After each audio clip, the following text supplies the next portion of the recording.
Bueno, mis hermanos, vamos a continuar entonces. Recuerden que el tema que estamos tocando, el tema que estamos hablando en la escuela dominical es ¿cuál? Eclesiología, muy bien. Y estamos mirando entonces una serie de temas en los cuales nosotros queremos cubrir eh, gran parte de lo que es la doctrina precisamente de la eclesiología. Recuerden que la eclesiología como tal, ese tema, hace parte de lo que nosotros llamamos teología sistemática, que está agrupado precisamente por grandes temas. Por eso eclesiología, neumatología, escatología, cristología, ¿sí? Está agrupado por grandes temas.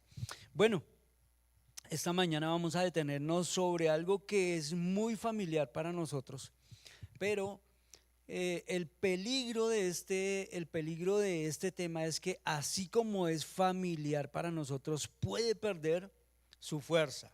Sencillamente a veces como que nosotros lo sabemos, pero, o sea, ¿cómo es que funciona esto en nuestra vida? Como que a veces perdemos un poco el foco de esto. Vamos a hablar esta mañana, no me voy a poder detener mucho sobre esto, pero les animo a que ustedes quizás puedan meditarlo. Si usted no tiene esta semana tema pues para su meditación en su devocional, pues le voy a proponer este. Ahí ocuparía toda la semana. Y vamos a hablar de las metáforas que la Biblia usa para referirse a la iglesia. Ahora, ya empezó a sonar raro quizás para algunos, son metáforas que la Biblia usa para referirse a la iglesia. ¿Qué es eso? Primero que todo, hay que resolver algo. ¿Qué? Pues la metáfora, ¿no? Déjalo, porfa. ¿Qué es una metáfora? A ver, háblenme, pero háblenme rapidito porque no tenemos mucho tiempo. ¿Qué es una metáfora? Una ilustración, una comparación. Los estudiantes, ¿qué es una metáfora? Bueno, lo que dijeron, eso, y lo que están pensando. Son comparaciones, son figuras del lenguaje, ¿cierto? Que utilizan imágenes cotidianas, imágenes quizás tangibles que la escritura usa, que la Biblia usa para comunicarnos algo, para comunicarnos, en este caso, verdades espirituales profundas. Si pensamos en metáforas, ¿cuáles se le vienen a la cabeza? Háblenme, pero rapidito. ¿Cuáles? ¿Cuáles? Una, dígame.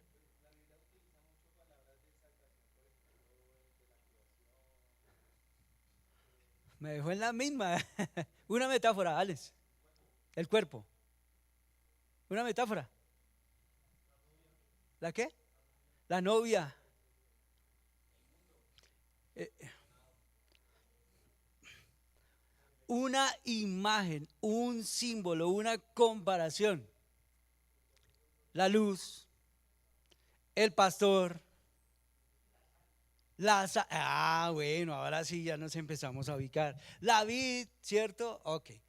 La Biblia utiliza muchas metáforas. Hay un gran lenguaje en cuanto a ello para comunicarnos, vuelvo a decir, verdades espirituales. Mi hermano, mire, la iglesia posee una riqueza que desafía toda comprensión humana. Lo que pasa es que a veces como que nosotros no le tomamos ese sabor.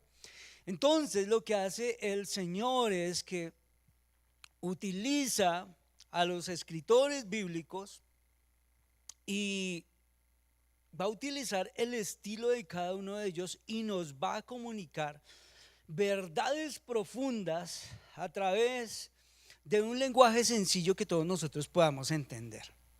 De lenguaje que era muy cotidiano, vuelvo a decir que era muy tangible para los primeros receptores de la carta, del libro, y se van a utilizar imágenes muy bellas.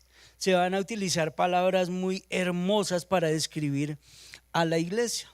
Entonces vamos a encontrar en la escritura que hay verdades muy vividas, hay metáforas que iluminan la vida de iglesia. ¿Cómo es la comunidad de la iglesia? ¿Cómo son los que están allí? ¿Cómo son definidos? Algunas metáforas, algunos símbolos para hablar de la iglesia son muy familiares para nosotros. Ya nosotros casi que nos hemos acostumbrado a ellos.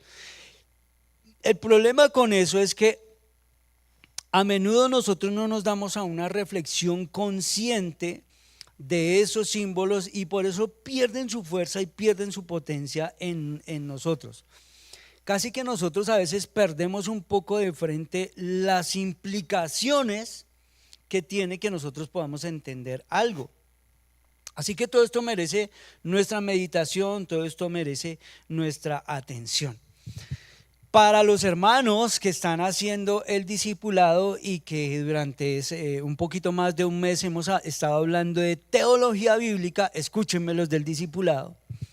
Estas figuras de las que nosotros vamos a hablar ahorita pueden ser una forma en la que ustedes pudieran desarrollar teología bíblica.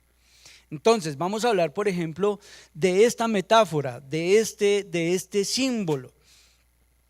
Ustedes pueden perseguirlo desde el Antiguo Testamento y decir cómo se ha ido desarrollando para que ahora nosotros tengamos quizás un entendimiento más claro de ese símbolo, de esa metáfora que el Señor utilizó. ¿Me dio a entender con eso? ¿Sí? Voy a darles unos tips, solamente unos tips, y ya ustedes se van a dar cuenta del asunto. Entonces, miren, una primera metáfora de la que quiero que hablemos hoy. Un rebaño. La primera, un rebaño, eso, ahí está. Una de las metáforas más antiguas para la iglesia, para referirse a la iglesia, es al rebaño. Cuando hablamos de rebaño, necesariamente ¿de qué hablamos? De ovejas. ¿Qué más? De un pastor. Eso, sí que ya nos empezamos a conectar. La metáfora del pastor, Señor, hasta un enemigo, sí, también, sí. La metáfora del pastor y la metáfora del rebaño están profundamente, mis hermanos, arraigadas en las promesas del pacto. Así que, por ejemplo, esto del rebaño, nosotros podemos ir y rastrearlo en la escritura y podemos irnos hasta el Antiguo Testamento y ver cómo hay una evolución en esta figura desde el Antiguo Testamento hasta la figura de Jesucristo, por ejemplo, para tenerlo en cuenta. Entonces, pensemos un poco en esto, pensemos un poco en ese trasfondo del Antiguo Testamento. El Señor entra en relación con su pueblo, y cuando Él entra en relación con su pueblo, históricamente se define esa relación como que ellos son mi rebaño y yo voy a ser su pastor.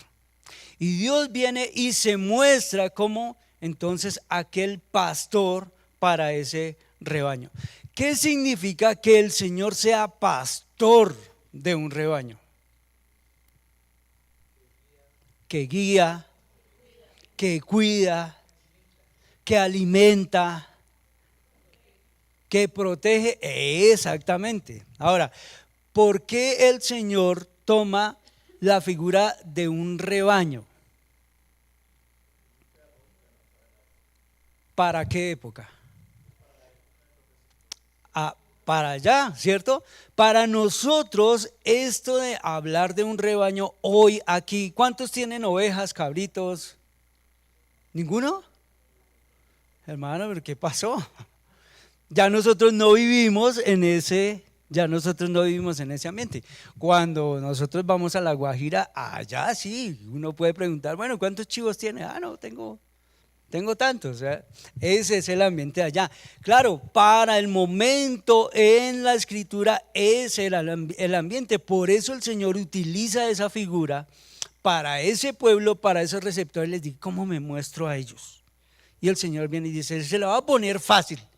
Yo soy su pastor. Inmediatamente Ellos que tienen ovejas, ellos que tienen ganados, entienden qué es lo que el Señor está diciendo. Así que Dios se muestra como su pastor desde los patriarcas hasta los salmos.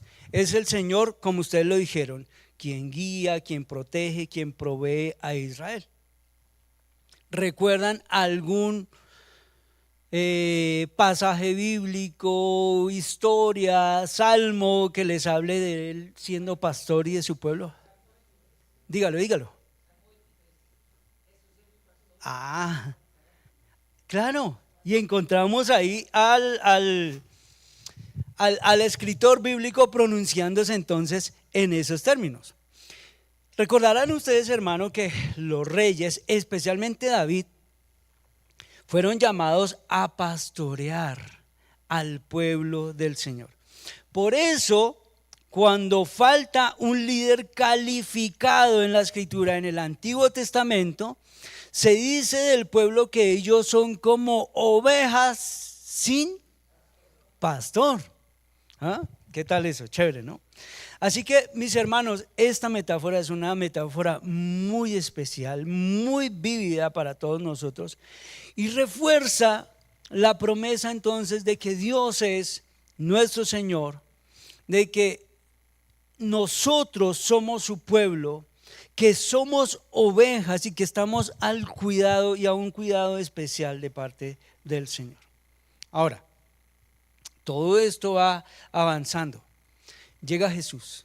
Y con la llegada de Jesús, entonces esa metáfora, ese símbolo avanza un poco, crece un poco y esa metáfora entonces alcanza una plenitud. Ahora, todo esto se va a centrar en la persona de Cristo especialmente. Por eso nosotros vamos a encontrar en la Escritura que de Jesús se dice, Él dice que Él es segundo hoy viene, pero viene de médula. El buen pastor. ¿Qué significa? Que el Señor sea hoy nuestro pastor. Nuestro. Que da su vida, que nos guía, ¿cierto? Recuerdan ustedes que Él dice, yo soy la puerta de la salvación, ¿cierto? Ahora, en su misión de rescate, Jesús, ¿qué hace? Da su vida pero Él viene también a buscar las ovejas perdidas, extiende su amor a los pecadores y a través de su muerte, a través de su resurrección, Él une a los creyentes de todas las naciones, de toda lengua, de toda tribu, de toda nación, para formar un solo rebaño, un solo rebaño. ¿Quién va a pastorear ese rebaño? El Señor. A ver, por supuesto que les dije que no tenía todo el tiempo para desarrollar todo eso, pero para los hermanos del discipulado, miren, por ejemplo, si ustedes lo rastrean, van a encontrar una cantidad de información en cuanto a eso, pero pues a mí solo me toca llegar como a la plenitud de todo esto. Y quiero que busquemos entonces al apóstol Juan. Juan capítulo 10, un texto que todos nosotros conocemos, y mire que aquí nosotros vamos a encontrar la plenitud de esta metáfora. Mire, Juan 10, verso 1, vamos a leer hasta el verso 15. En verdad les digo, dije Juan 10, ¿cierto? Ok, en verdad les digo que el que no entra por la puerta en el redil de las ovejas, sino que sube por otra parte, ese es ladrón y salteador. Pero el que entra por la puerta es el pastor de las ovejas. A este le abre el portero y las ovejas oyen su voz, llama a sus ovejas por su nombre y las conduce afuera. Cuando saca todas las suyas, va delante de ellas y las ovejas lo siguen porque conocen su voz. Pero a un desconocido no seguirán, porque huirán de él, porque no conocen la voz de los extraños. Mire, hermano, mire, Jesús les habló por medio de esta comparación, pero ellos no entendieron qué era lo que les decía. Entonces Jesús les dice de nuevo, en verdad les digo, yo soy la puerta de las ovejas. Todos los que vinieron antes de mí son ladrones y salteadores, pero las ovejas no les hicieron caso. Yo soy la puerta. Si alguno entra por mí, será salvo, y entrará y saldrá y hallará pasto.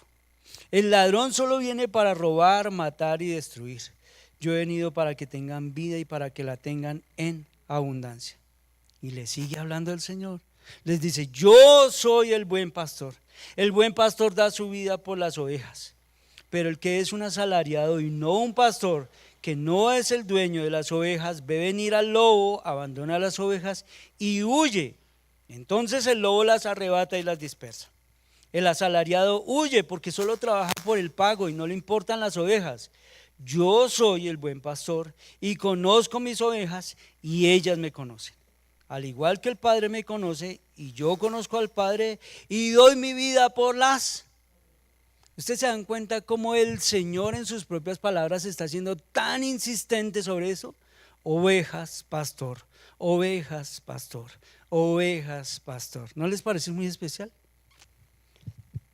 Solo un clip ahí. Note que en el verso 10 dice: el ladrón no vino sino para robar, para matar y para destruir. Casi siempre se utiliza este verso para hablar ¿de quién? Del diablo, pero el verso no está hablando del diablo. ¿Ustedes se dan cuenta? Entonces cierro el paréntesis, solamente les dejo ahí ese para que lo pensemos. Si esa metáfora es así de especial, una conclusión así rápida. ¿Qué nos comunica a nosotros esta metáfora del Señor refiriéndose a nosotros como pastor y hablando de la iglesia, de todos nosotros como su rebaño? ¿Qué nos queda? ¿Qué nos queda? A ver, ¿quién se quiere animar?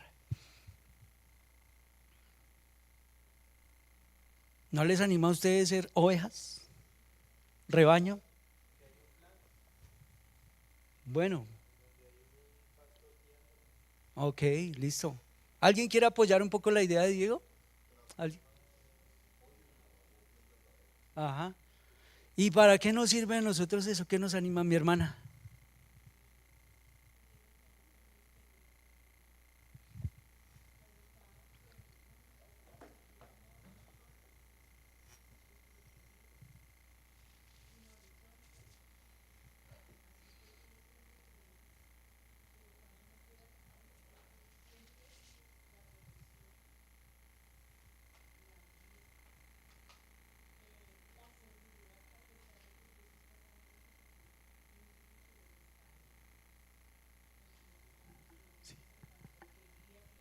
Que alimenta y que acompaña. Wow, mi hermana, muchas gracias. Súper. ¿Y le anima a su merced eso? Yo creo No que se a todos imagina cuánto. nos anima. Gracias, mi hermana. No voy a decir más y me voy a quedar con toda la conclusión de la hermana. Claro que sí. Muy bueno eso. Gracias, mi hermana. Bueno, una segunda.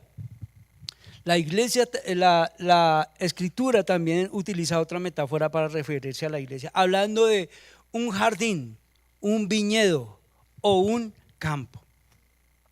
Volvemos al mismo asunto. La Biblia utiliza metáforas y metáforas agrícolas. ¿Por qué utiliza la Biblia metáforas agrícolas? ¿Por qué? Exactamente, así como su contexto era criar ganado, también era cosechar. Entonces por eso se habla de la viña. ¿De qué más se habla en la Biblia? Del sembrador, de la vid.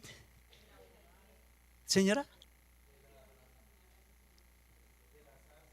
ok, la zarza, el olivo, bueno, en fin, todo eso para explicar entonces la naturaleza, para explicar también la responsabilidad, el crecimiento de la iglesia en relación con Dios, en relación con Cristo.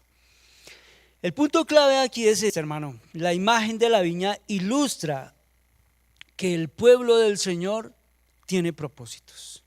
Y tiene un propósito también que tiene que ver con su productividad. Y volvemos al mismo asunto. En el Antiguo Testamento, el pueblo del Señor fue llamado la viña de Dios. ¿Qué se esperaba de esa viña? ¿cierto? Pero hubo un problema. Es que ellos sí dieron fruto, pero fue un fruto amargo. Fue un fruto amargo. Por ellos no haber cumplido con su responsabilidad y por ser un fruto amargo, viene el juicio del Señor. Nosotros hemos hablado mucho en Jueces sobre cómo el pueblo cada vez se fue desviando más. Bueno, con otros profetas, en otros libros, vamos a ver que el Señor de una manera tan tierna y tan amorosa se acerca a su pueblo para hacerle una reprensión y les habla de esta manera: ustedes fueron una viña que produjo un fruto amargo y va a venir el juicio del Señor contra ustedes. Ahora, el mismo asunto, venido Cristo, hermano, Él se identifica, recuerdan ustedes, como la vid verdadera.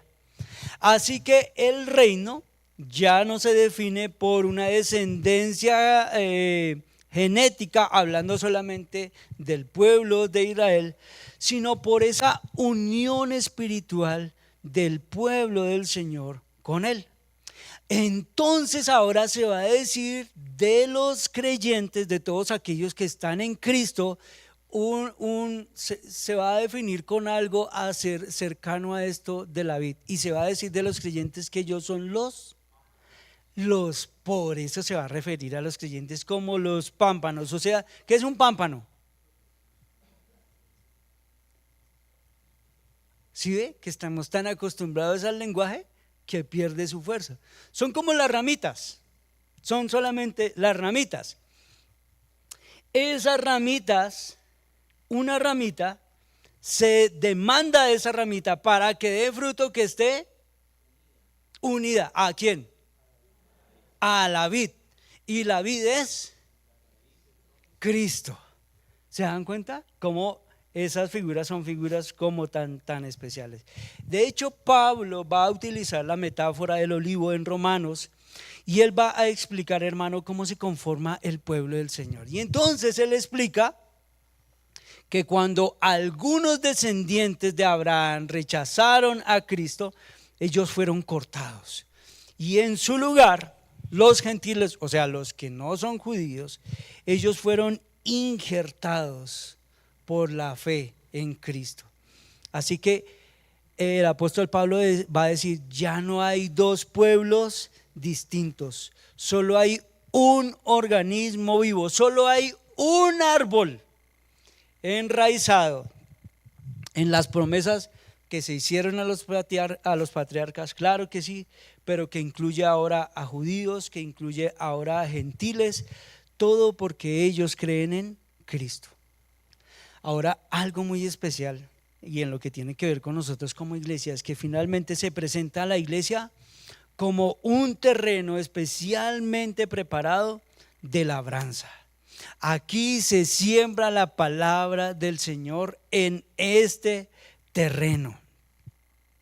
Por eso el apóstol Pablo utiliza mucho también este lenguaje para hablarle a los hermanos creyentes. Pablo en algún momento, por ejemplo, habla de los obreros. ¿Recuerdan ustedes a Pablo? ¿Recuerdan a Apolos, que hace poquito dejamos Primera de Corintios? Él dice: nosotros tan solo somos unos servidores, nosotros tan solo somos obreros. Uno planta, otro riega, pero el crecimiento, ¿qué hizo el apóstol Pablo?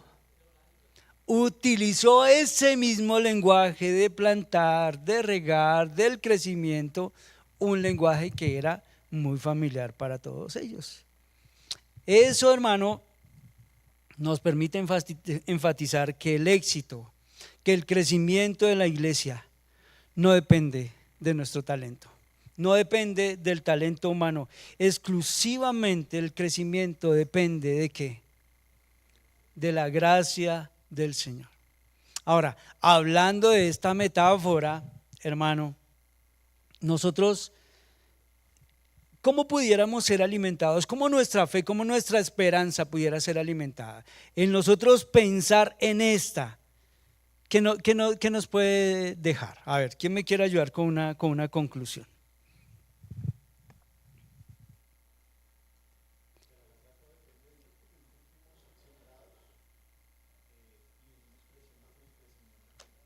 Ajá.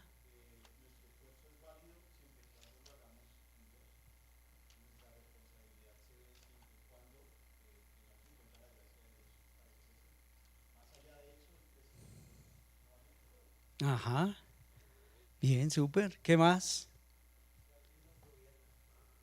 Que alguien nos gobierna. Bueno, bien.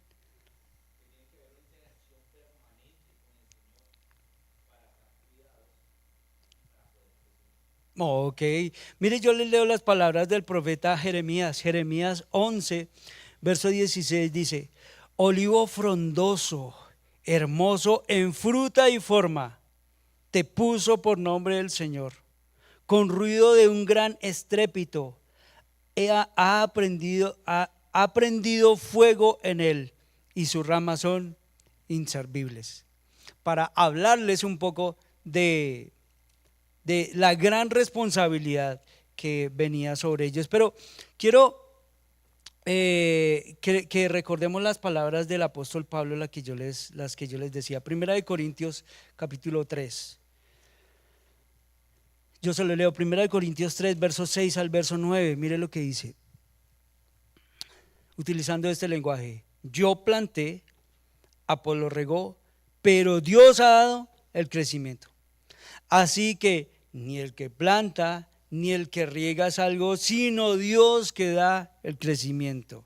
Ahora bien, el que planta y el que riega son una misma cosa, pero cada uno recibirá su propia recompensa conforme a su trabajo, porque nosotros somos colaboradores en la labor de Dios, y ustedes son el campo de cultivo de Dios, el edificio de Dios.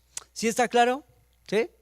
En el Antiguo Testamento el Señor llega un momento en el que tiene que hacer una reprensión para su pueblo y decirle: ustedes no han cumplido con su labor y por eso viene el juicio del Señor contra ellos. ¿Les anima eso o no? Hasta aquí, ¿qué hemos visto entonces? Primer metáfora, el rebaño. Segunda metáfora, un jardín, un viñedo, un campo, en fin. Una más, una ciudad.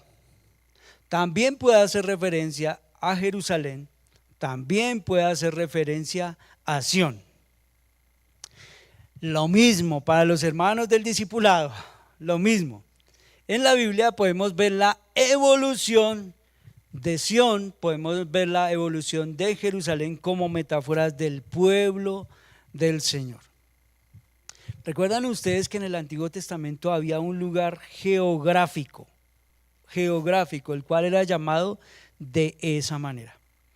Bueno, pasando de ser en el Antiguo Testamento un lugar geográfico, ahora nosotros nos vamos a encontrar con que es un lugar espiritual, con que puede ser un lugar de una morada eterna, y eso lo vamos a encontrar en el Nuevo Testamento. Miren, en el Antiguo Testamento Jerusalén o Sión no era solamente una ciudad, no, era el símbolo de la presencia del Señor en medio del pueblo.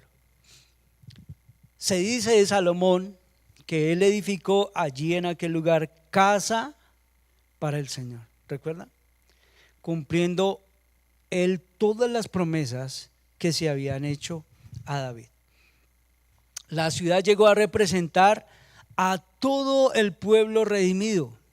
Jerusalén no era sencillamente una capital o una ciudad para visitar, no era una ciudad como para ellos mostrar, una ciudad emblema, no. Para los profetas, Sión simboliza la esperanza de toda una nación. La bendición, la liberación descansan allí. Allí se cumplirá el propósito de Dios en todo el mundo. Ahora, no tengo, vuelvo a decir, el tiempo para desarrollar todo esto, pero ahí les dejo inquietudes para que ustedes lo puedan ver. En el Nuevo Testamento se redefine esta metáfora. Entonces ahora ya se despoja de todos esos límites físicos y ahora se va a hablar de la iglesia. Todas estas esta metáfora va a hacer referencia y va a ser recargada en la iglesia. Entonces, Pedro nos va a decir que Dios edifica su casa en Sión y utiliza a todos nosotros los creyentes y se dice de nosotros que somos piedras vivas, que somos piedras espirituales. ¿Quién es el fundamento? Cristo. Y sobre ese fundamento nosotros estamos siendo edificados. Sión ya no es una coordenada en un mapa, no, sino que Sión se encuentra donde quiera que esté el pueblo de Dios. Donde está el pueblo que el Señor ha llamado, allí está Sión. Ahora, mis hermanos, hay una dimensión eterna en esta metáfora muy especial. Y la Biblia presenta entonces una visión escatológica, o sea, hablando del futuro, donde la ciudad representa ese destino definitivo del creyente. Díganme ustedes que han estado pendientes de Apocalipsis, ¿sí? ¿Han escuchado la enseñanza de Apocalipsis? Su silencio me deja hoy un poco... ¿Sí?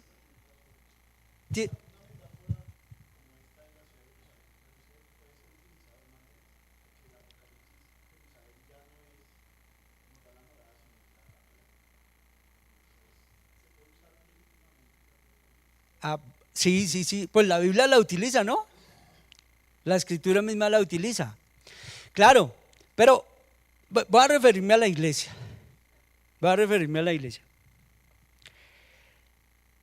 Ya ahorita hago esa referencia. Según Hebreos, los cristianos, nosotros aquí en este mundo vivimos como peregrinos, sencillamente solo peregrinos en la tierra. ¿Por qué? Porque nuestra verdadera patria, nuestra verdadera morada, ¿dónde está? ¿Dónde está? En la Jerusalén celestial, en el cielo, ¿cierto? Esa fue diseñada ¿por quién? Esa ha sido diseñada ¿por quién? Por Dios mismo, ¿cierto? Mira hermano, bajo el nuevo pacto, los creyentes ahora nosotros tenemos un acceso espiritual a ese monte, a Sión. ¿Cómo lo hacemos? A través de nuestra adoración. Ahora, en Apocalipsis, la nueva Jerusalén, dice el texto, que es una Jerusalén que desciende del cielo, representando ese triunfo final de todos los redimidos que adoran a Cristo.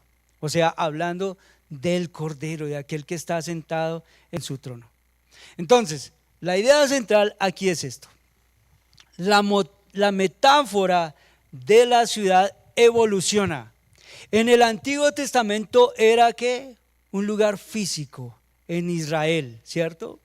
Un pueblo definido, un lugar definido allí, pero ahora en el Nuevo Testamento avanza y ahora se habla de la comunidad espiritual, ahora se habla de la iglesia final, de la iglesia más bien, y finalmente nos espera a nosotros una patria eterna, ¿cierto? El reino de Dios, donde el pueblo del Señor disfruta plenamente de todas sus bendiciones, donde el pueblo del Señor va a disfrutar plenamente ahora de toda su presencia. Y quiero que vayamos a Apocalipsis. Y como ustedes no han estado pendientes de Apocalipsis, entonces voy a darles una dosis de Apocalipsis esta mañana. Apocalipsis capítulo 3. Mire, hermano, cómo se nos va a hablar aquí. El apóstol Juan recibe esta visión y mire cómo escribe él. Mire, Apocalipsis 3:12. Al vencedor le haré una columna en el templo de mi Dios y nunca más saldrá de allí. Escribiré sobre él el nombre de mi Dios y el nombre de la ciudad de mi Dios. ¿Cuál? La nueva Jerusalén que desciende del cielo de mi Dios y mi nombre nuevo. El que tiene oído, oiga lo que el Espíritu dice a las iglesias. Más adelante, Apocalipsis capítulo 14, del verso 1 al verso 5. Mire el lenguaje que va a emplear Juan. Mire lo hermoso de esto. Apocalipsis 14. Dice, miré que el Cordero estaba de pie sobre el monte Sión, y con él 144,000 que tenían el nombre del Cordero y el nombre de su Padre escrito en la frente. Oí una voz del cielo como el estruendo de muchas aguas y como el sonido de un gran trueno. La voz que oí era como el sonido de arpistas tocando sus arpas. Y cantaban un cántico nuevo delante del trono y delante de los 4 seres vivientes y de los ancianos. Nadie podía aprender el cántico sino los 144,000 que habían sido rescatados de la tierra. Estos son los que no se han contaminado con mujeres, pues son castos. Estos son los que siguen al Cordero a donde quiera que va. Estos han sido rescatados de entre los hombres como primicias para Dios y para el Cordero. En su boca no fue hallado engaño. Están sin mancha. Y mire cómo va a terminar el apóstol Juan. Por estos días estamos estudiando este texto, hermano. Conéctese a Apocalipsis. Mire lo que va a decir. Entonces vi un cielo nuevo y una tierra nueva, porque el primer cielo y la primera tierra pasaron y el mar ya no existe.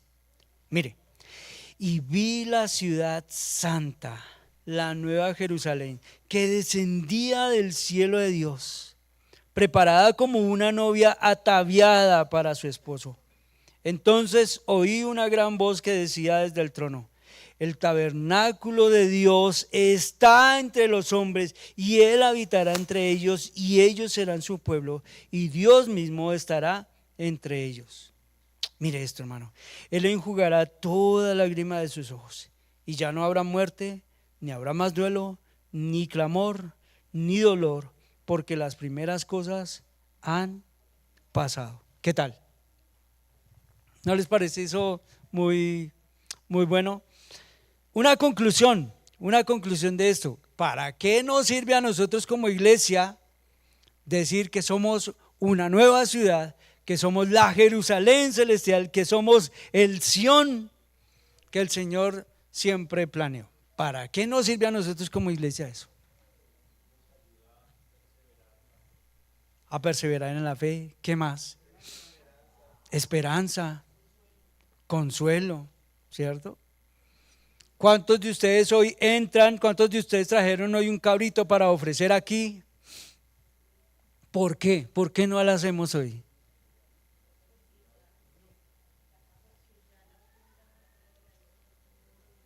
Cristo nuestro Señor, ¿cierto? Ajá. ¿Qué más? ¿Para qué nos sirve a nosotros entender que somos esa Jerusalén, esa nueva Jerusalén? Y no nos libraría a nosotros eso de grandes presiones hoy. Hermanos, si nosotros como iglesia entendiéramos hoy que eso, hoy aquí tan solo somos peregrinos, este no es nuestro hogar, ¿no veríamos hoy nuestra vida de una manera diferente?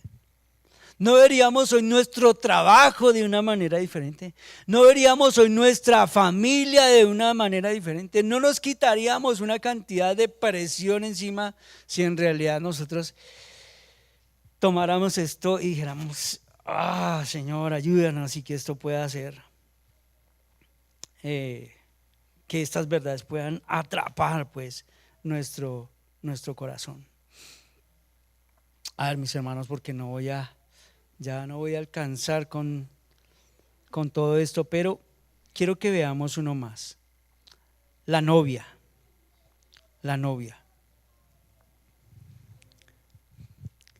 Este símbolo de la novia, cuando el Señor se refiere a la novia, hablando de la iglesia, ¿qué comunica? ¿Qué se les viene a la mente? Intimidad. ¿Qué más?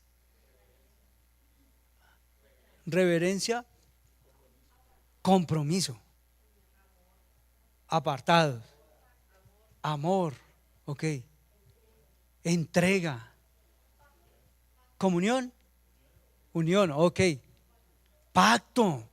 Por aquí dijo alguien, una boda. ¿Cómo así? ¿Cómo así que una boda? Una relación, ¿cierto?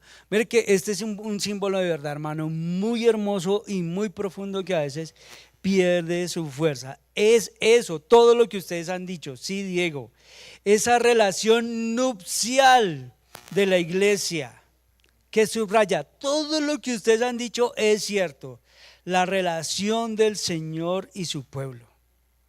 Esto no es solamente algo doctrinal, esto no es solamente legal. Esto, mis hermanos, es profundamente afectivo. Que nosotros seamos la novia del Señor. Y nuevamente para mis hermanos del discipulado, si ustedes rastrean todo eso desde el Antiguo Testamento, se van a encontrar con una gran riqueza. Tanto en el Antiguo Testamento como en el Nuevo Testamento, la unión entre el pueblo del Señor y entre Él se describe en términos de matrimonio. Por eso el Señor se presenta a su pueblo y le dice: yo soy su esposo. Miremos ese texto, Isaías 54, verso 5. O si alguno llega, yo me lo voy a leer. Isaías 54, verso 5.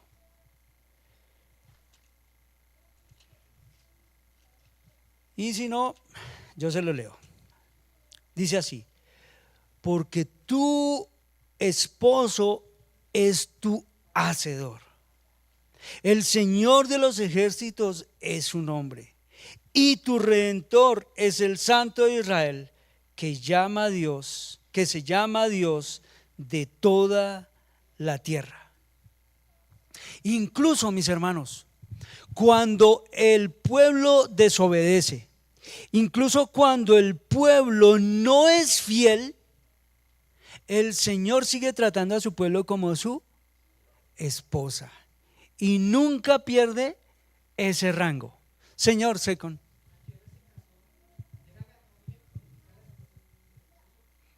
¿A qué hora se casó? Es la misma figura, se utiliza la misma figura para hablar de la esposa y para hablar de la novia. Ahora, sí hay un término, señor. Ok. Hay términos escatológicos en los cuales se refiere a ella. Pero si su merced mira en el Antiguo Testamento, el Señor se refiere a ella también como su esposa, para hablar de la relación de intimidad. Cuando en Oseas el pueblo le es infiel al Señor, lo hace en términos de novia o de esposa. De esposa, porque está la relación íntima del pueblo del Señor. Pero si hay una visión escatológica en la que la novia hoy está siendo preparada para las bodas que vienen. Sí, Señor. Sí. Pero están las dos. ¿En qué? Ese segundo me confundió, hermano. No, ya. Les decía que el pueblo, aun cuando fue infiel, el Señor nunca rompió su relación con su pueblo. Por el contrario, aun cuando la esposa o la novia fue infiel, el Señor reafirmó su compromiso de fidelidad con ella. El libro de Cantares es un libro que se ha interpretado como una alegoría para hablar de todo ese amor divino, de esa relación especial en la que el Señor ha entrado con su pueblo. Ahora, pudiéramos decir, vuelvo a decir, una cantidad de cosas en el Antiguo Testamento, pero ahora venimos al Nuevo Testamento. En el Nuevo Testamento, Jesús se identifica, él mismo dice de él, que es el que de esa novia, que es el novio, pero que también es el esposo. Ahora, la culminación, hermano, de toda esa figura, ¿dónde se encuentra? ¿Dónde va a terminar toda esta relación? ¿Dónde lo encontramos culminado aquí en la Biblia? ¿En dónde?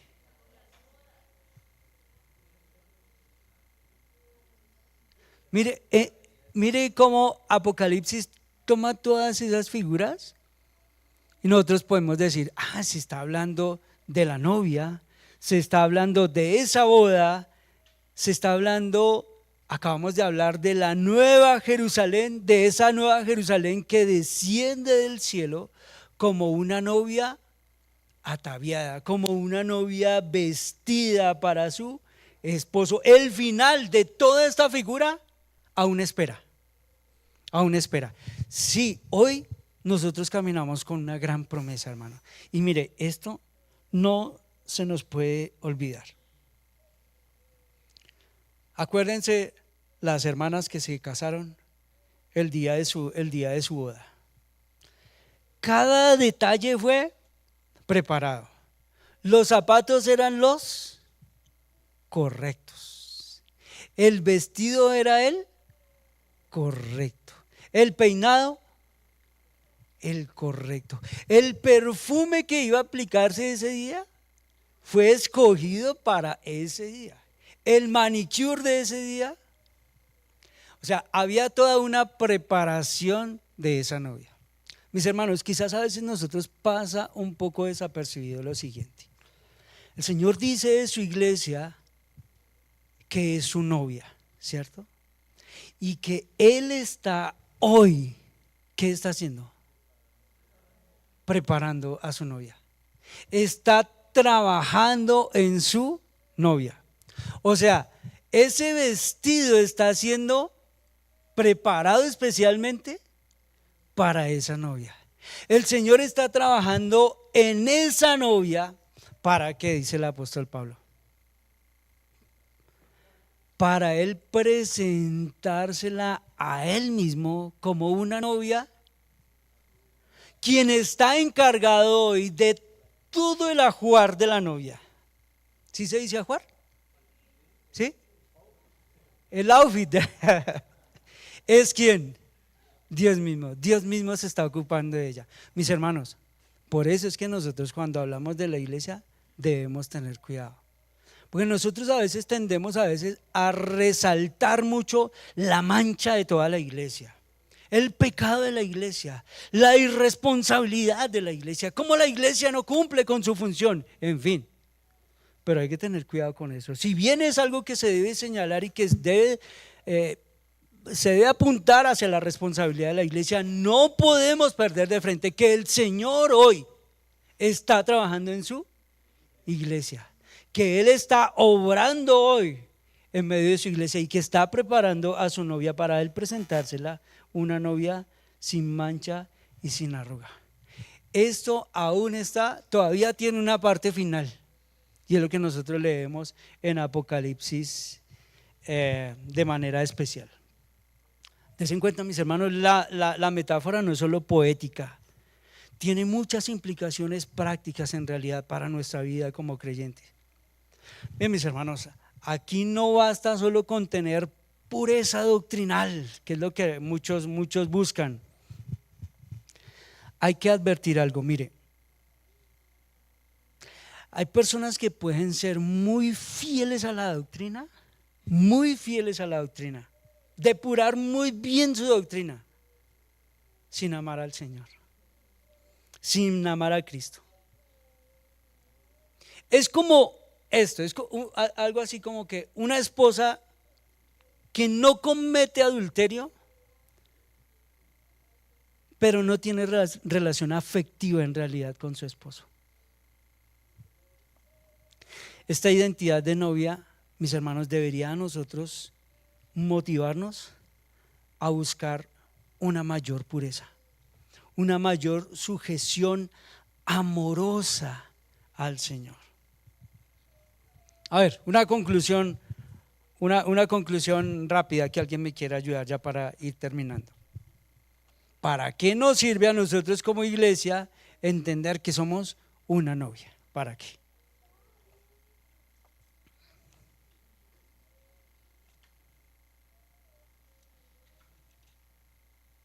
¿Ah?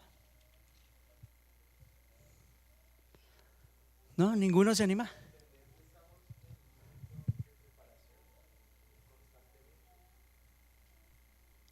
La iglesia no es, mire, A algunas personas les gustaría ese tipo de cosas, que uno en la iglesia les presentara, este es el listado de deberes. Entonces, 2 columnas. Aquí se hace esto y se tiene que dejar de hacer esto. Pero esta imagen, entender esta imagen transforma ese tipo de relación. Es entrar nosotros en esa relación familiar, apasionada, tan afectiva y tan profunda del Señor, con el Señor. ¿Cuánto cambiaría nuestra comunión, nuestra relación con el Señor a nosotros entender que el Señor viene y nos dice, mira, tú eres mi amada esposa, mi amada novia, estoy teniendo cuidado de ti, estoy trabajando en ti. Hoy hay una obra especial del Señor en nosotros ya aquí, donde el Señor dice, te estoy preparando, te estoy amando tan profundamente. Aún queda algo todavía, llegará el día de las bodas donde su novia será espléndida, brillará de tal manera porque el Señor mismo ha preparado a su novia. Mire, Apocalipsis dice, y vi la ciudad santa, la nueva Jerusalén, que descendía del cielo de Dios, preparada como una novia ataviada para su esposo. Mis hermanos, Apocalipsis, en lo que nosotros estamos en este momento en Apocalipsis, está señalando a ese día de las bodas, el día de la gran boda, lo llama un escritor, cuando su novia vendrá de una manera santa a ser presentada delante de su esposo y su relación será consumada ya por toda la eternidad. Mis hermanos, todo lo que nosotros hemos visto esta mañana, todo este tipo de metáforas que la Biblia utiliza, deberían motivar nuestros afectos, deberían motivar nuestra mente, nuestro pensamiento, nuestro corazón, para nosotros acercarnos de una manera tan tranquila al Señor, de una manera tan relacional al Señor. Que Él diga de su iglesia que es la Jerusalén, la novia, que Él es el pastor, que nosotros somos un rebaño. Todo ese tipo de cosas es tan amoroso. ¿Por qué creen ustedes que el Señor decidió comunicarlo de esa manera? Para que todos nosotros lo pudiéramos entender y para que todos nosotros pudiéramos disfrutar de tal relación. Ahí les dejo una buena cantidad de tarea para que si usted lo quiere analizar de manera personal, pues lo pueda hacer. Mis hermanos, que toda esta figura del lenguaje no sencillamente se convierta en nosotros decir, sí, pues yo ya sé que nosotros como iglesia somos la novia, que nosotros somos el rebaño del Señor, pero eso tiene un gran impacto en nuestra vida personal, en nuestro diario caminar. Para todo esto nos sirve entender lo que el Señor nos comunica de esa manera. Que el Señor nos ayude, amén. Oremos. Señor, gracias. Gracias porque de una manera tan amorosa, de una manera tan especial, tú te acercas a nosotros y nos comunicas verdades profundas que de otra manera no podríamos entender.